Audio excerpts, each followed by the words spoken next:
We're starting because I pressed the button. Can we do it? We can. All right.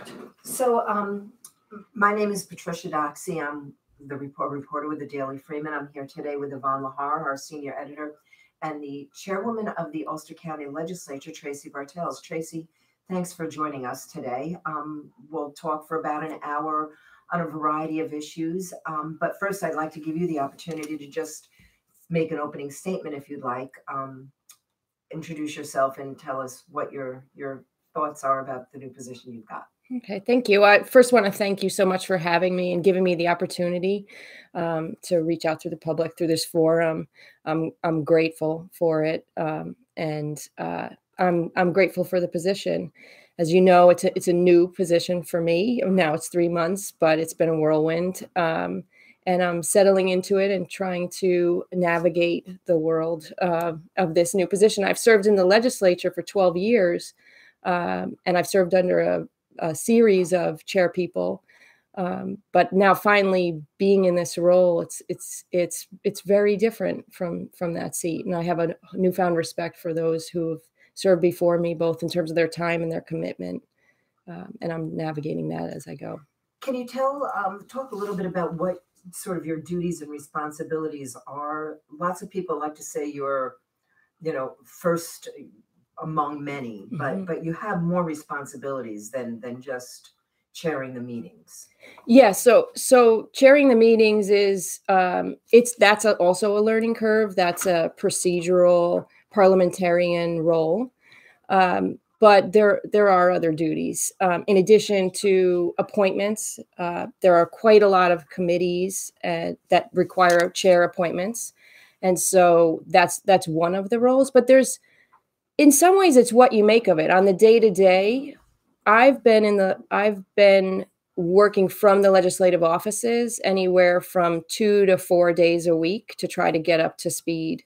And it involves a lot more communication with all the legislators from both sides of the aisle, both to talk to them about the initiatives that are before us in any given month, but also what's moving through committees. So it's a tremendous increase in time commitment for sure. You talked about appointments and appointing chairs to the committee. And through those appointments and those chairmanships, you have the ability to influence the direction of the county government. You have the ability to sort of shape the agenda of the county. What are your priorities in the upcoming year? So I touched on it a little bit at my chair's address. One of my main concerns is about solid waste and the solid waste disposition, the final disposition of solid waste in Ulster County. It's been something that we've discussed for the entire time that I've been a legislator. The RRA, the creation of the RRA was back in 1986, and that the creation of the agency was partially at that time to cite a landfill. We ran a parallel path to the creation of Oneida Herkimer, which is an upstate joint commission. We obviously did not cite a landfill. And in the interim, we have been trucking our solid waste to far away Seneca Meadows. We are now facing a national crisis on that front, both as it relates to recycling and a statewide, I think, crisis is looming, given that we've been told that solid waste, in terms of landfill capacity in New York State, by the most conservative estimates, will be expended by 2037. So I'm looking to partner with the agency through the legislature and the agency in the creation of the local solid waste management plan, which this will be before the legislature this month. And through that partnership to hope to move toward local self-reliance, whatever that means, whether it's a landfill or a different technology. I think everything needs to be on the table, but the idea of local self-reliance, its time is well past due. Do you think that citing a landfill in Ulster County is a possibility? I think it needs to be on the table. There's been a lot of discussion about regional siting, and the Gus proposal, which was Green Ulster Sullivan, is also still a viable proposal for both a final disposition, whether it be in a landfill or an alternative technology. But I do think it needs to be on the table. I think that in 1986, there was a lot of opposition to the siting of a landfill, but there also were a lot of mistakes made in terms of the selection of that site. There was no community input. There was no community host benefit. There was no discussion really about the most appropriate location as it related to community acceptance. It also was a time where environmentalists were on the forefront of opposition. And that's radically changed. Now, environmentalists are on the forefront of looking for local self-reliance.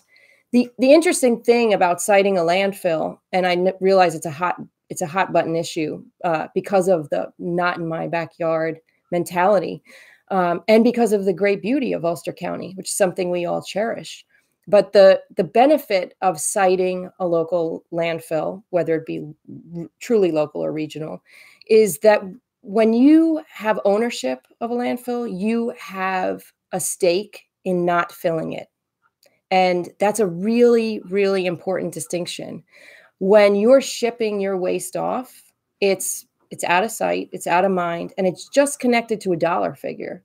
When you have a facility that you want to extend its life, you really don't want to put anything in it. And so you do everything you can to divert, everything you can to maximize.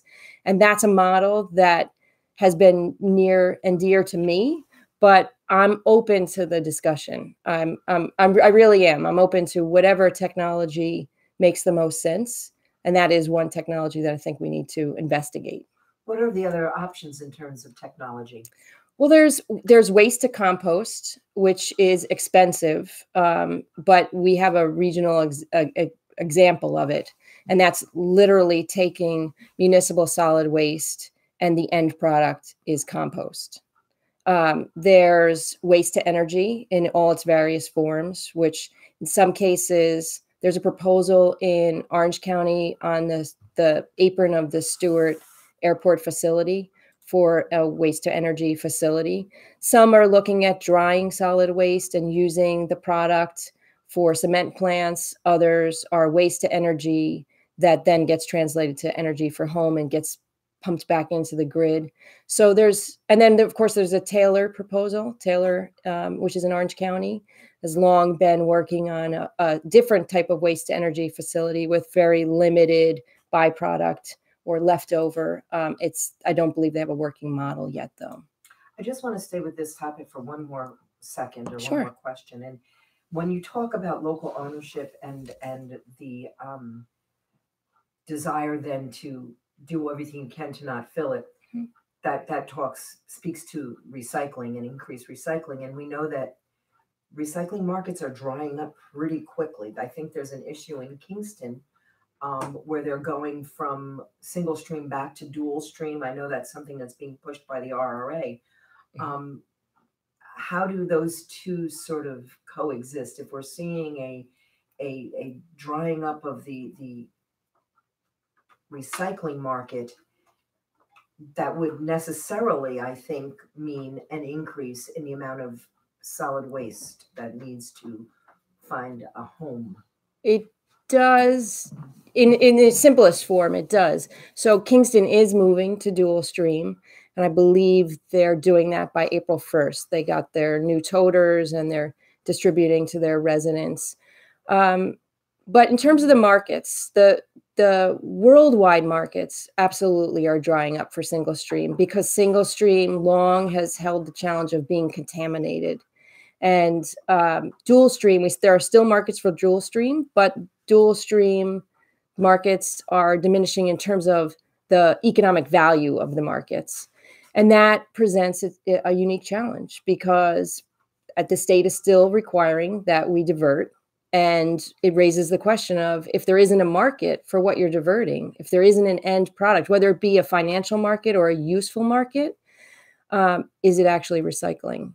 And I think it's a question that on a national basis we have to address, but on a local basis, I've seen models in other states, Washington State, Pennsylvania, where they're looking to incentivize markets and internal business that would create the product that would have a local market.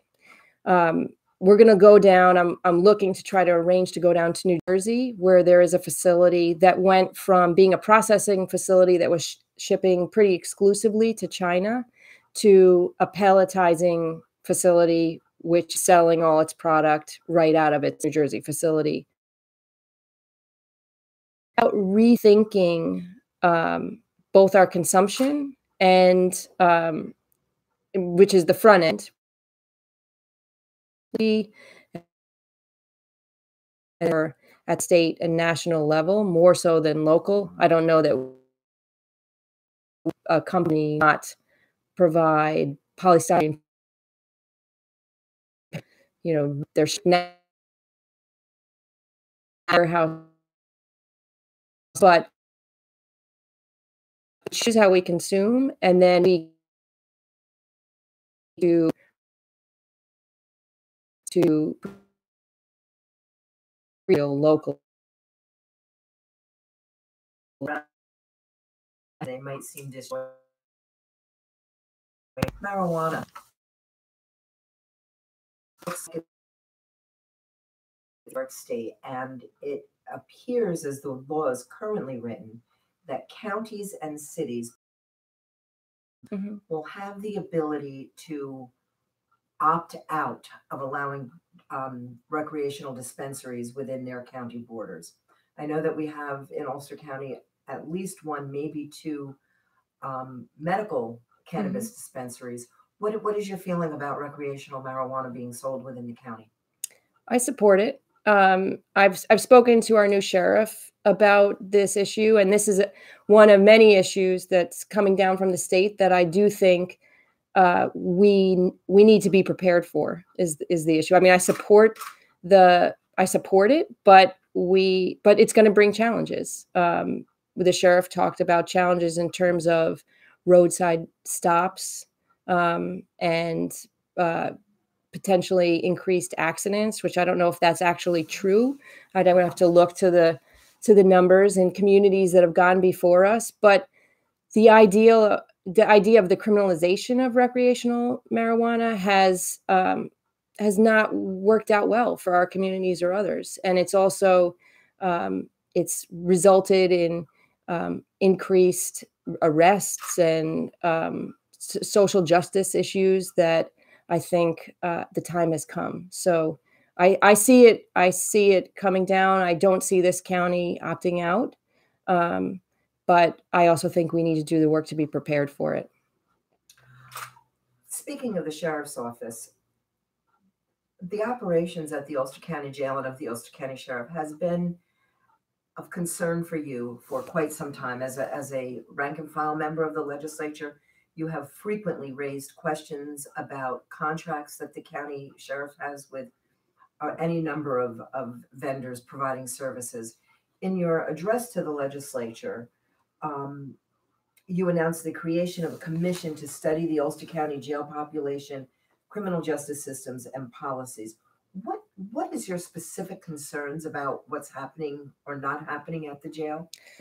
So just to clarify, I talked about not so much a commission, but a study, which is something that I had been advocating for, and I continue to advocate for through the Audit Committee. And it would be an outside study. There was a similar study undertaken in both Tompkins and Chemung County with real hard recommendations that came out of the study, and that's part of what I'm hoping to achieve through such an undertaking. My concerns, you're right, have been varied and many over the whole course of my legislative career, and I am in conversation with the new sheriff to raise those concerns and to start to address them. I think it begins by understanding what our jail population is, and that's what that study would undertake. what percentage of our population is unsentenced, what percentage of our population is unsentenced and unable to make bail. These are some issues that would be addressed by changes that have been suggested at the state level. And we could talk about those more in a minute. But on the very local level, I want to know, and I think every legislator should know, whether or not we're maximizing alternatives to sentencing, or whether or not we're maximizing a fast line to the county jail, and that's of concern to me. On top of that, I've long had concerns, and it's interesting because I spoke with the sheriff about one of these issues yesterday. I've long had concerns about treatment at the jail, and that as it relates to the food that's provided. The fact that, I only found out now, it's probably 2 years ago, that until this sheriff took office, they did not turn off the lights at night. To me, that's a cruel and unusual punishment. To spend 24 hours a day in light is just not what our human bodies need. And our jail is housing people, again, who it's all for short term, and many who aren't even sentenced yet. And yet we're keeping the lights on 24 hours. Thankfully, the new sheriff has changed that. And I'm happy to hear that.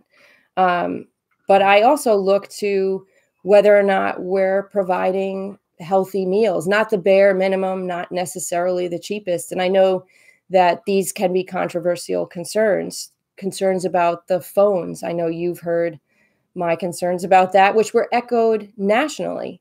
And FCC regulations came down that would have changed that. But under this new president and the new FCC leadership, those rules and regulations were reversed, unfortunately.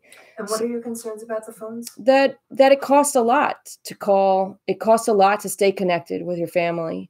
And it costs your family a lot because you have to call, collect, and there's a significant surcharge on those calls, which goes ostensibly to better the lives of those people in the jail. But I think that's questionable, whether or not I know that some of the telephone commissary has been used for other things. It's been used for, at least in one case, a vehicle, that I don't know how that betters the lives of those in our custody. I think we have to hold ourselves to a higher standard. And especially, now we're seeing, our jails are being utilized to basically hold a lot of people who are struggling with opioid addiction. We're seeing what that means to our communities. And I just think that we need to look for alternatives to sentencing, and we need to look to be able to address that on a many levels. Does the county legislature have, or have you passed a policy that promotes alternatives to incarceration, house arrest, those kinds of electronic monitoring? So I don't know that we've passed it as a policy, but that's some of what I wanted to undertake in a study like this, to look at what procedures and what policies we have in place, but more importantly, how well they're being utilized. Because I know, for example, we have drug court in Ulster County, and it's up to the judges to utilize drug court. But I think we the policymakers should know whether or not it actually is being utilized. Without the knowledge, we can't advocate. We can't encourage those kinds of programs, even when they are something that comes out of the judicial system. But there certainly are policies and procedures that we could put in place that could allow for more opportunity for alternatives to incarceration. Term limits. Let's talk for a second about term limits. Sure. Dutchess County recently adopted a local law, yes, enacting term limits. There was Ulster County legislature adopted a resolution to put term limits on the November ballot. There was concern raised by the administration when the legislature did that. And I think, if I'm not mistaken, and I didn't look this up, that the county executive actually vetoed that, and that Mhm. veto was overturned. And he vetoed it because he said putting it on the ballot is illegal. Mhm. Dutchess County now has done it via local law. Based on what that county has done, do you have any concerns about the way that the Ulster County is approaching this? And do you think that maybe you need to go back and reconsider it? So I'm open to that. I'm open to that discussion, not so much based on the way the Dutchess County did it, but based on information that I've been provided by the county attorney. And I'm looking through that packet to try to determine. The question is whether or not we have the votes to pass it as a local law. And that's something that I'm going to be reaching out to both caucuses to ask whether or not we do.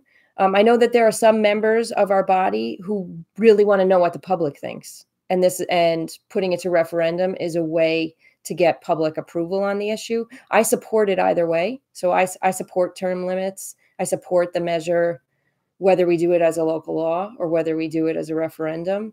And I think it's really going to just come down to whether or not the body has the will to pass it as a local law. But if you do it as a referendum and it's not legally viable to enact through a referendum, doesn't the county open itself up for a lawsuit? Well, I guess potentially, but also if we do it through a referendum and it passes a referendum, we could always subsequently pass it as a local law to ensure that it were legal. It's, again, I'm in the earliest stages. I received the packet from the county attorney on Friday of last week. So I need to. But this was I'm sorry, I don't mean to interrupt. This was an issue was discussed months ago. It was, and both legislative council at that time from both parties disagreed with the county attorney, which is why we moved forward with the overturn of the veto. But now, given new packet and new legislative council, we're going to re-review it. And as I said, I'm going to reach out to both caucuses and just see where the will is. I mean, it certainly seems easy to pass it as a local law if the numbers are there. You don't need we had 2/3 to overturn the veto. But again, in initial conversations, I know that there are members that want to know what the public thinks. So do you see this referendum more as a sort of guide to how you would vote? I mean, just not for me, not for me at all. I mean, I support term limits in whatever form it takes place. So I would vote for it as a local law. I would have no issues or concerns doing that. I'm just not sure if other members would. And it may be that there is a compelling legal argument that hasn't yet been raised, because to my knowledge, the county attorney didn't put forward a brief. The only brief was through the veto message, which wasn't actually a legal brief. It was the then executive citing concurrence with the current county attorney and the previous county attorney, but neither had issued a brief on it. I see. Speaking of the former county executive, the departure of former county executive Mike Hine raised a number of issues in terms of the county charter and special elections. Got a couple of questions on that topic. The first one, though, comes from one of our readers, John Kaiser of Lake Katrine, who asks, going forward, will there be any consideration to require a person once elected to fulfill their obligation to that position? It seems to me that unless one is not able to continue to serve because of serious health or personal family issues, or was forced to resign the office for other reasons, they should have to make a firm commitment and requirement not to vacate their elected position. Doesn't it appear to be a disservice that a disruptive and costly appointment and special election occurs when an elected official leaves office for a better career opportunity at the taxpayer's expense? That's interesting. I don't know how you could require that someone stay in office if they no longer chose to for whatever reason. But I think I believe that when you take office and you take the oath, you're swearing to fulfill your duties, which is your term, barring something unforeseen. So not to weigh in on our specific previous county executives' choice of leaving, I think that we need to amend the charter to not allow for these costly special elections, especially given the change in the election calendar that complicates the requirement. As an amendment, I think was one I not just as executive office, which is a different vacancy policy, and as it relates to the comptroller, which is yet a different vacancy policy.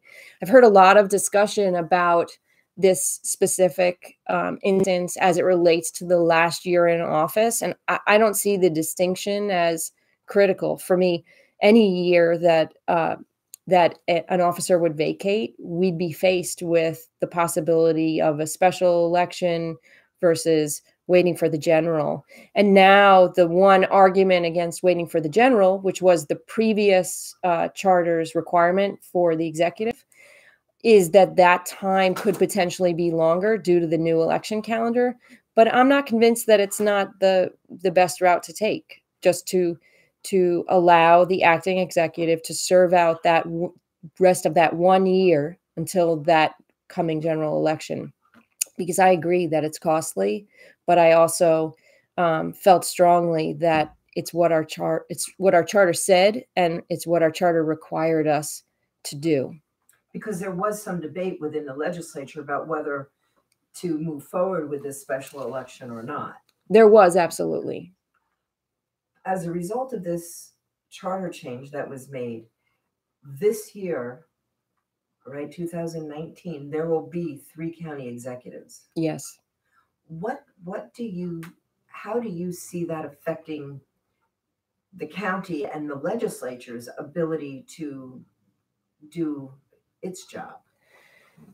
It's interesting. Acting County Executive Ryder obviously was in a position as chief of staff who had an intimate understanding throughout previous county executive Hines' tenure. So I think there's already currently a sense of continuity. With a new executive, that sense of continuity is going to be challenged, no question. And I think the legislature is called upon to provide a sense of calm through all these transitions and a sense of continuity. It's challenging. No, I can tell you from sitting in this seat, it's challenging. In what way?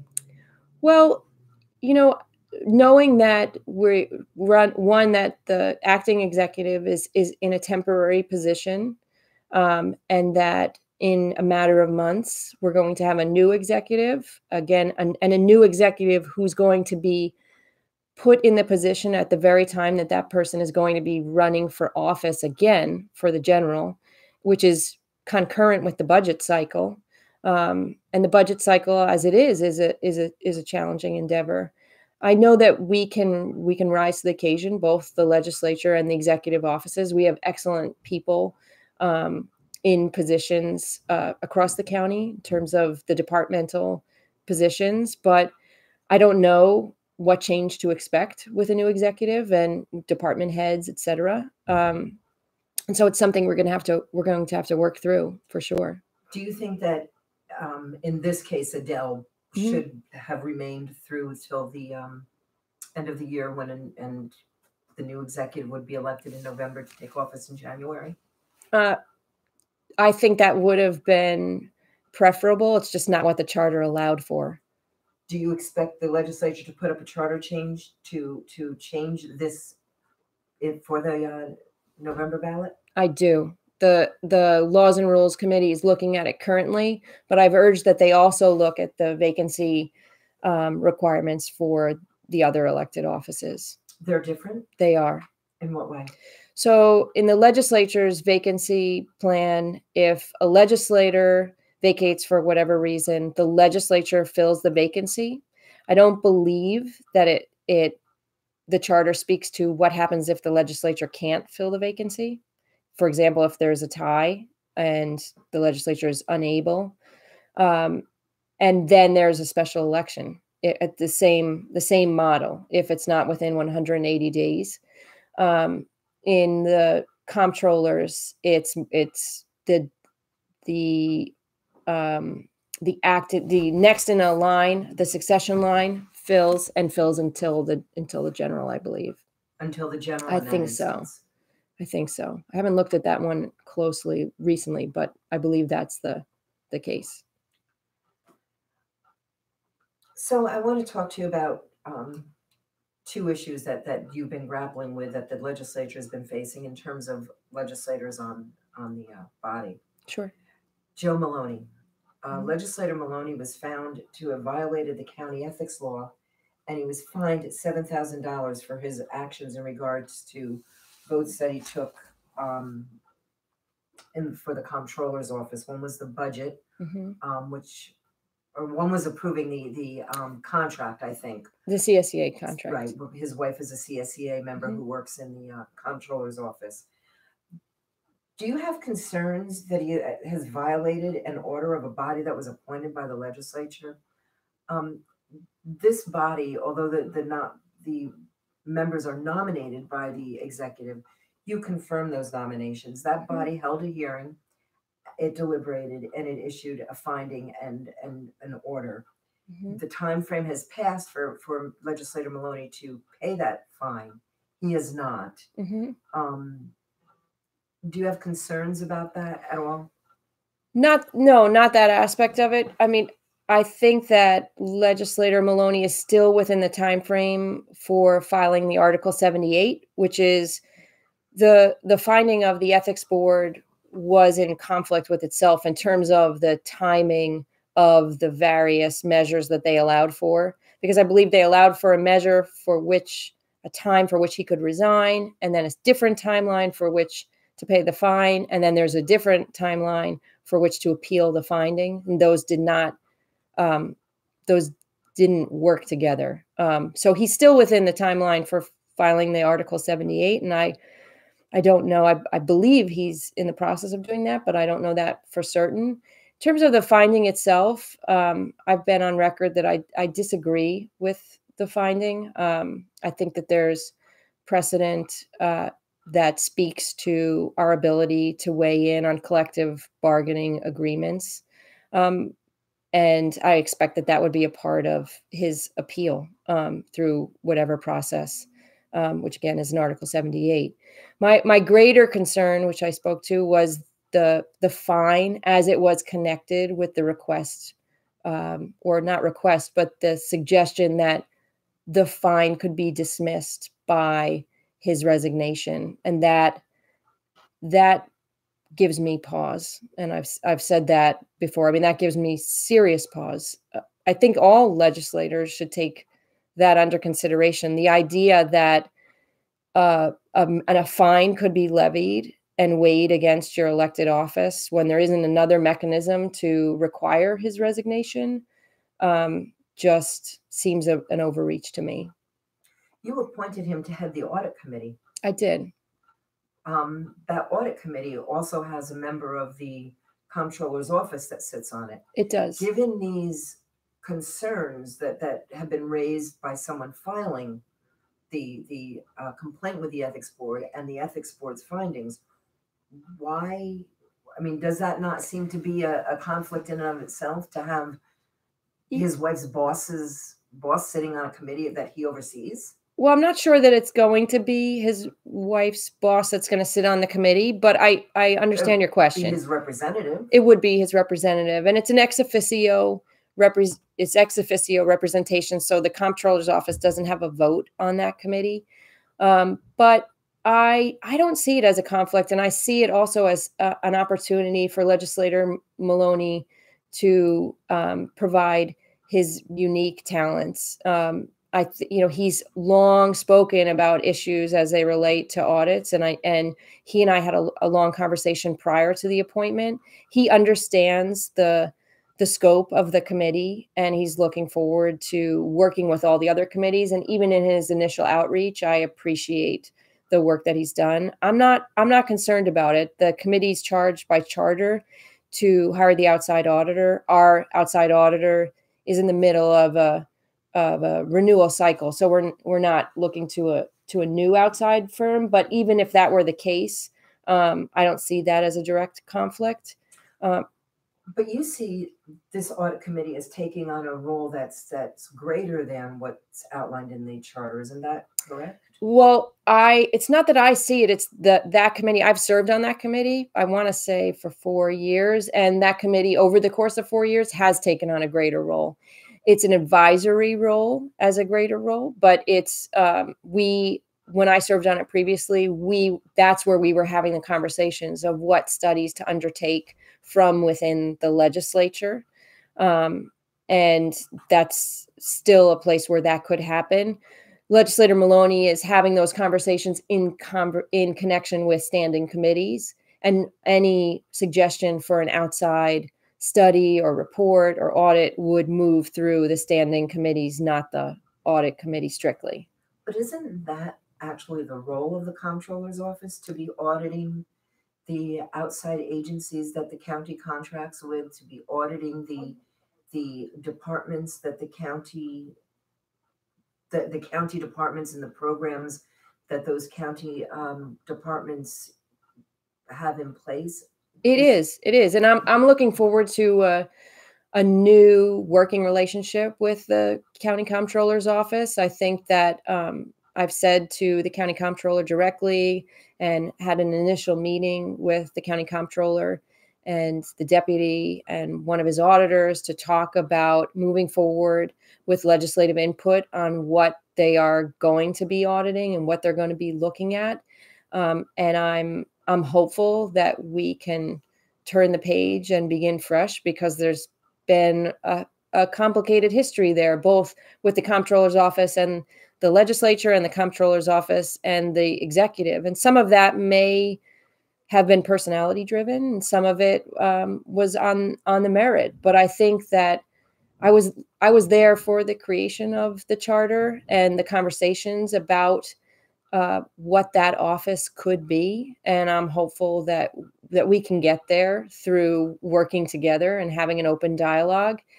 The county comptroller's office, in terms of legislative committees, it sits under laws and rules, not the audit committee. So deeper discussions will be happening in that committee, and I look forward to them. I wanted to talk a little bit, and we may have touched on it a little bit when we talked about solid waste, but I want to talk a little bit about the environmental issues that the county is looking at, some of the things that have been adopted, some of the things that sort of forward looking that are under consideration. You have been a strong proponent of environmental issues. I know that now there is one that's looking to, I think it's called, is it the Skip the Straw Act? That's the one that's Right. on the table now, right? Yes. But there's already been a ban on styrofoam. Mm-hmm. There's already been a ban on plastic bags. Plastic bags. It's hybrid legislation. So it's a ban on plastic bags, point of sale plastic bags, with a required fee on the recyclable alternatives. Can you talk about what the expectation is that ban will bring about in Ulster County? I think that, and I believe, based on other communities' experience with that legislation, that it's going to bring about a real change and a sustained change in habits. It's called the Bring Your Own Bag Act. And it is the gold standard of legislation supported by 100 environmental organizations across New York State. Model communities out west, like Los Angeles and San Francisco, adopted similar legislation to radical reductions in plastic waste in their streams and their roads and their byways. Plastic bags they're a multi-layer problem. Beyond the litter factor, they jam up recycling systems. You can ask any of the municipal recycling coordinators about the scourge of plastic bags, the fact that people bring their recyclables to the system, whether it's curbside or at the municipal drop-off centers, in plastic bags and dump them in. And then those plastic bags jam up the MRFs materials recycling facilities. They jam up the equipment, and I've seen that firsthand. So there's a lot of support for legislation like this. What I expect will happen is there'll be a period of pushback and resistance. Change is hard, and the fee component's critical to making the real change happen, because people don't want to pay for something that they've been getting free for so long. And so even though it's just a requirement of a minimum of a nickel, it will get people to start bringing their own bags, like they do at places like Aldi's, where you can buy a bag, but if you go to Aldi's, you'll see that most people bring their own or use the cardboard boxes that are available. It's a nickel for a paper bag, right? It's a nickel for a paper. Plastic bags simply wouldn't be available. They will not, no. And this law goes into effect July 15th? It does.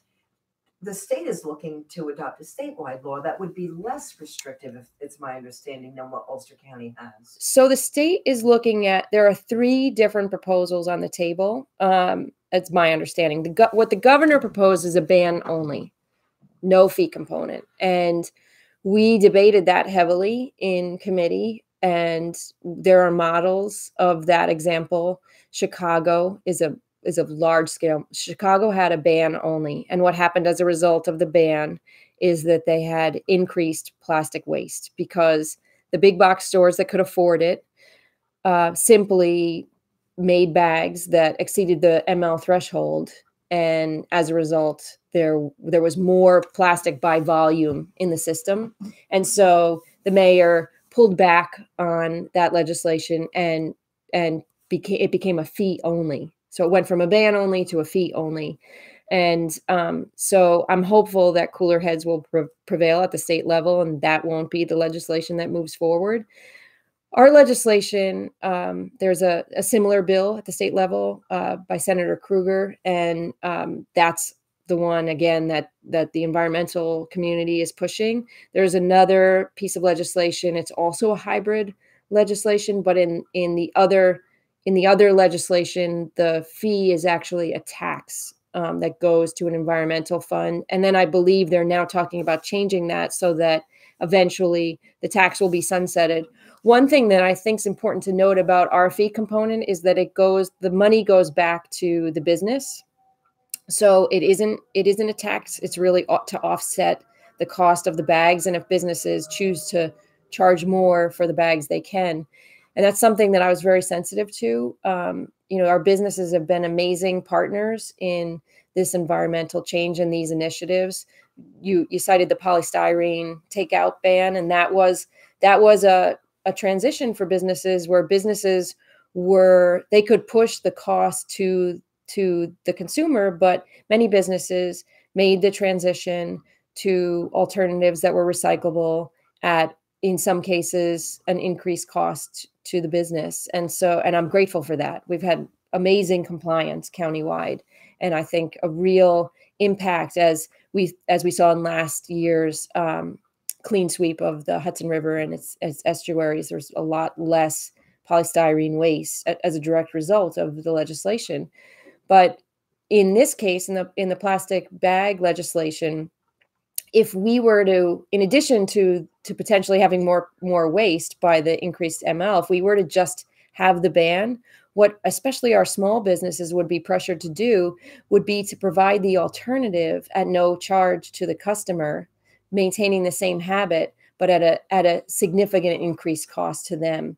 So I think the biggest thing, I'm thrilled we were able to pass it in Ulster County. I think the time is now, and we're going to be at the front end of a wave that's going to happen eventually statewide, maybe as soon as this budget cycle. But I'm looking forward to the education process, because what we really do need is to get out there to the community, to let the community know, to start providing bags.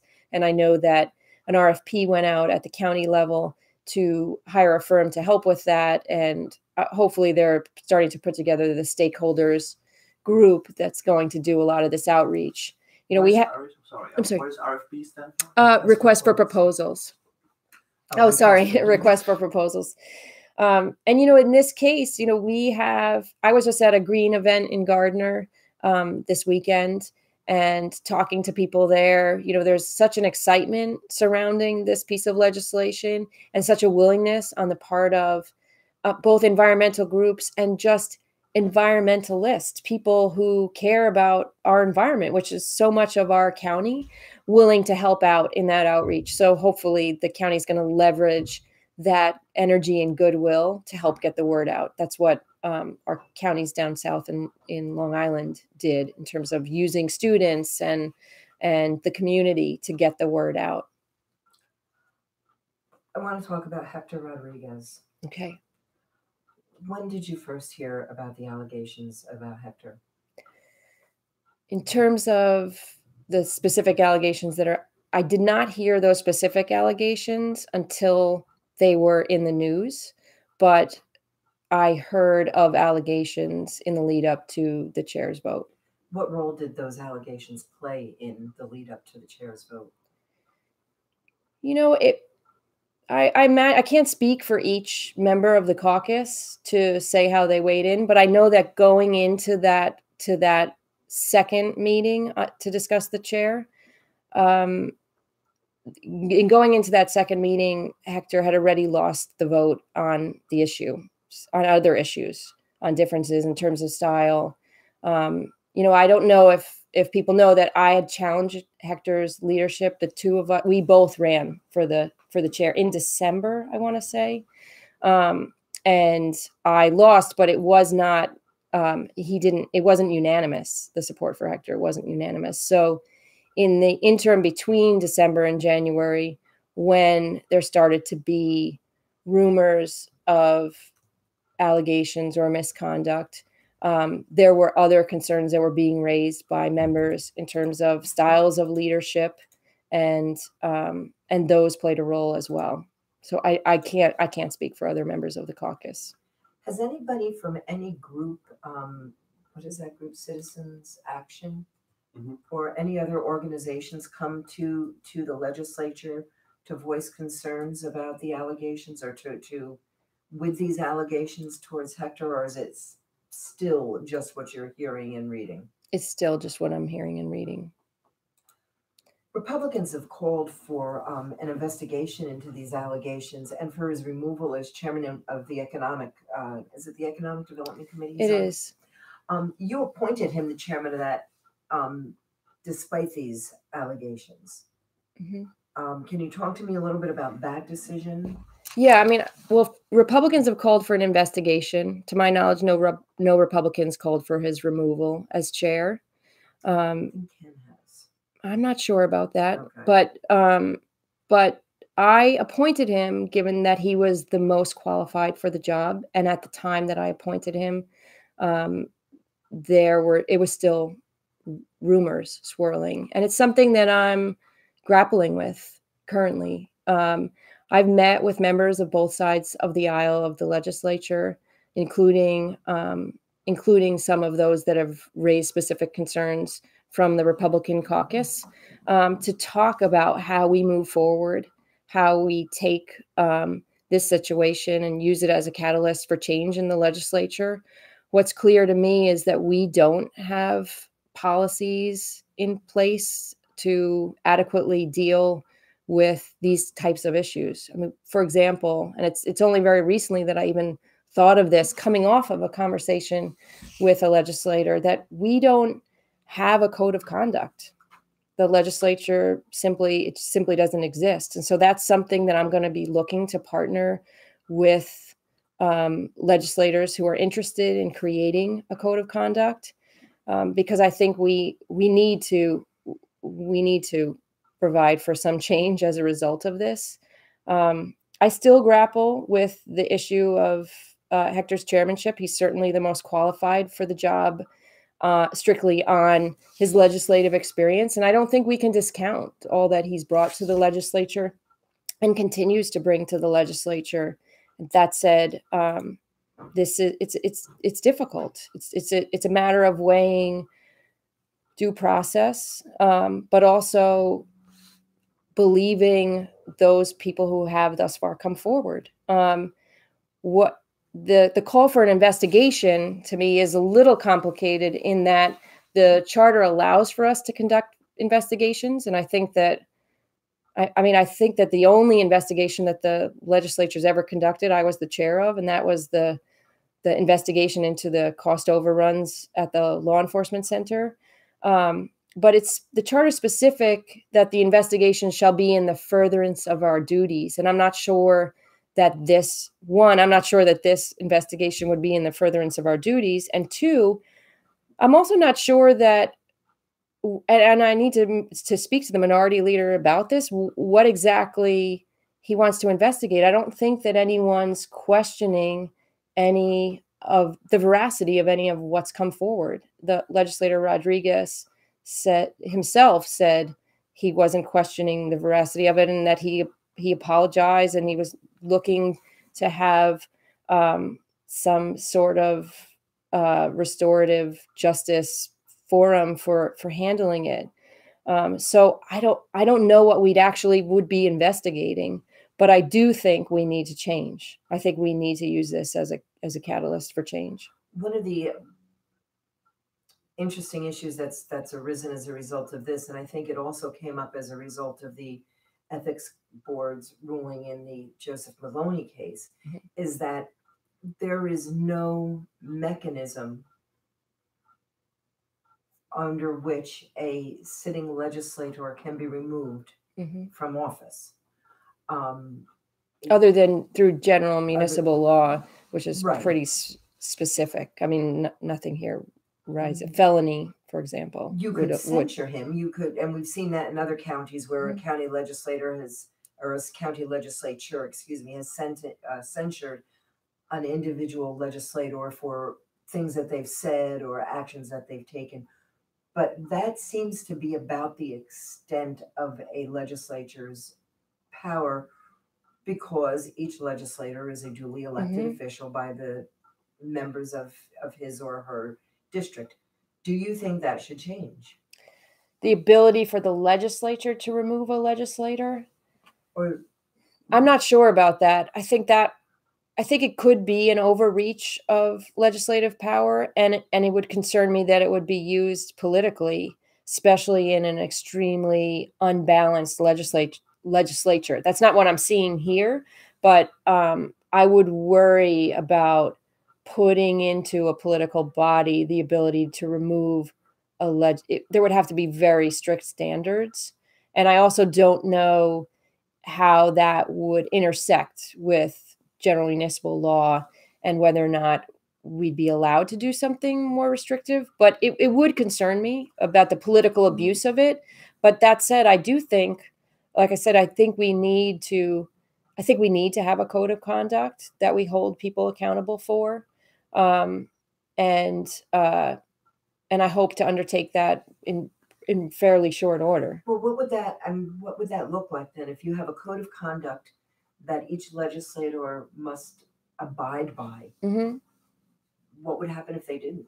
I mean, and sort of as you're looking at this and contemplating this. Yeah. Well, I'm at the earliest stages of contemplating it. I think even, and when I initially thought of it, it was because I was searching ethics laws for best practice. And every time I looked at ethics laws, including there's a new ethics law before us, and it doesn't address code of conduct. It's not in there. Through Google search, that's when I got to the point of, it's actually a code of conduct we need to be looking for. But what the punishment or repercussions for violation, that's something I think we need to discuss too. I'm not sure about removal. It might be something like a censure. I don't know. But I'm open to the discussion, and I believe that many legislators in the sitting body want to have this discussion, which is why I'm trying to facilitate it. I think the time is now. Just one other thing that I wanted to touch base with a little bit was campaign finance reform. There has been a lot said on the floor of the legislature about campaign finance reform. Legislator Maloney has on numerous occasions made pay-for-play allegations against, most specifically against the county executive or the former county executive, but even recently suggested that pay for play is the reason that Adele Ryder is the acting county executive today. There was a legislation introduced by Mr. Hine several years ago that went nowhere. I believe that the claim at the time was that it was illegal to enact as he had proposed. There's been some conversation on the legislature, but nothing really has emerged. Where is campaign finance reform in terms of your priorities for the upcoming year and in the future? So I'm hopeful that we'll be able to move it this term. There are two, up until this month, there were two competing proposals in the legislature. One brought forward by legislator Donaldson, one brought forward by legislator Nolan. Legislator Nolan's proposal was essentially the former county executive's proposal with some amendments, and they went through a back and forth, and they agree on a lot of things, and they disagree strongly on other things. Both pieces of legislation contain pay-to-play provisions, and both pieces of legislation contain public financing of elections, and the details in both really need to be ironed out. I'm hopeful we can get to a place where we can agree, where we can get the votes to pass legislation. I think that the pay-to-play provisions are much less controversial across the aisle. I think that there's more consensus in the body on the pay-to-play provisions, but the public financing of elections, we're getting closer on that issue as well. You know, it all came down to the details. I know I've been outspoken. I support very strict pay-to-play regulations. And there's been pushback that may not be legal, that there may be a point where we can't regulate below because it would interfere with essentially freedom of speech, because if you're prohibiting someone from speaking through their donation, that's not allowable. Potentially, that's the argument, counter argument. I'm prepared to test the issue, but I also recognize that it's about getting a consensus, because we have to get something we all, not all, but the majority of us agree upon. Do you think pay for play is an issue in Ulster County? I think that certainly the previous county executive did not violate by all accounts any measure of the law. Those donations were all legal, but I think that the public trust is measured also on appearances. I mean, we talk about appearances as they relate to issues of ethics, and I think it's in the public interest to have a body and elected officials that they can most trust, and trust is stressed when there's an appearance of pay for play. So I'd sooner regulate it and just remove the legal ability altogether from both incumbents and that was another challenge in the initial draft, is that it didn't fairly address incumbent candidates and new candidates. So we just have to work through the details. I think we'll get there. Can you have pay for play restriction without public financing? And when you say public financing, you mean that would be something that would be done through the property tax levy, right? I mean, that would be essentially a line in the budget, so that yes, that's what the previous county executive proposed, and what's also in the competing legislation. It's a match on small donations, and it was going to come out of a budget line in the county, and it was going to be set at a minimum number. It applied to all county-wide elected positions, and you would have to opt in. It was modeled after the New York City legislation, but obviously New York City has a much broader well to draw from in terms of the finances of it. And that was one of the sticking points for a long time, is that as we looked at it in relation, for example, to legislative positions, the amount of money that I want to say it was in the first pass, it was something close to $1,500, which isn't really enough to run a campaign on. So there was back and forth saying, is that really going to make a difference? Because you want it to be a transformative, amount of money, not in terms of volume, but you want to be able to run a race on something. So I think that both are on the table, but they could be separated, certainly. I talked to somebody who had been at one point contemplating running for county executive in a special election. And what that person said to me was that it would cost $100,000 to run for county executive. How does one raise that kind of money if you can't get donations from businesses and companies and other commercial organizations? Well, you could still get from businesses and companies, just not those that are doing business with the county. And I think that seems to me a best practice exception, to not allow those that are doing business with the county to donate to politicians' campaigns. I mean, how would that work though? If I am the state bid, if I'm the company for state bid, say for salt, then I can't donate to my good buddy, whoever's running for county executive?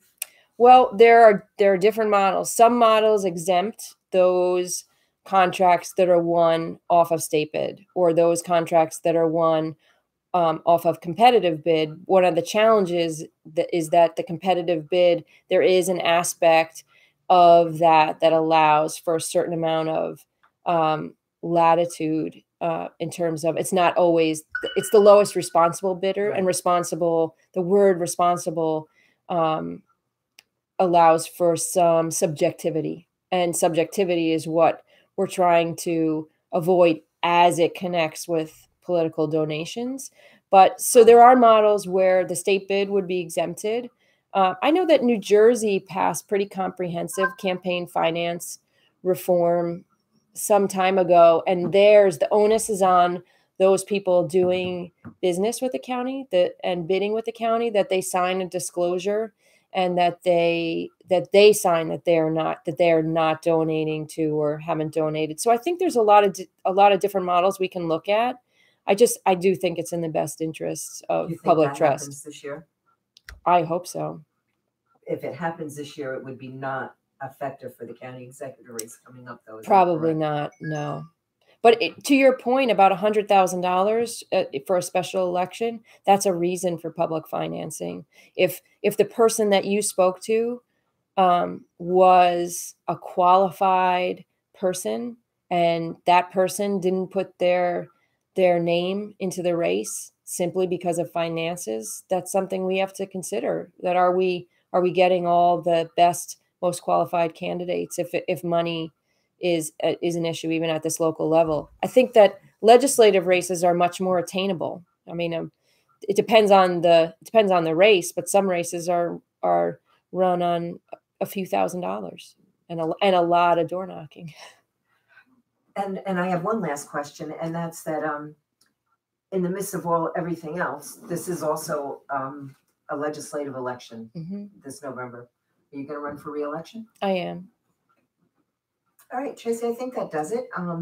If you'd like to make any closing remark before we end, I thank you very much for coming. No, thank you so much for coming. I'm grateful for the time, and I hope we get to do this again. Okay. Yvonne, do you have anything before we? I had this better be nothing. The comptroller report, is that out? The former county executive said that the legislature was holding a hostage. Oh, the report on that's the. Yes, I have that. That's I've out. written about that. Okay. All right, so I'm just gonna end this. Thank you. Thank you. Thank you very much. Thank you, Patricia. All righty. So wait.